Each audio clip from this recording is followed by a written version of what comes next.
એટલે હાસ ઘેર આવીને થતી હોય ને તો તમારી માં છે ને ઘેર દીવામાં બેઠેલી એના શરણમાં ને એના દીવા હોમે તમને હાસ લાગશે, જગતના દુનિયાના મંદિરો નહીં લાગે. આ શું ખોટું પણ? અને તમને હાસની જ ભૂખ છે. શેની?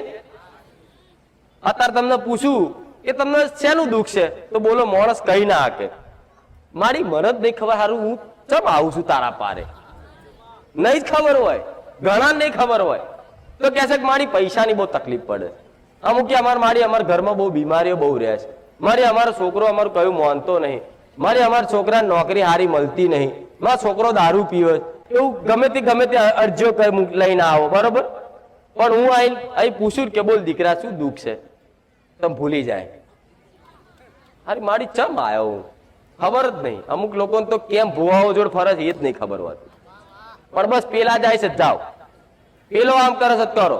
પણ હું એવું કરું, તમે અંતર આત્મા જોખો તો ખરા, અંતર જુઓ તો ખરા અંદર કે તમારે શેની ભૂખ છે. તો કે મારી પૈસા આવી જાય તમે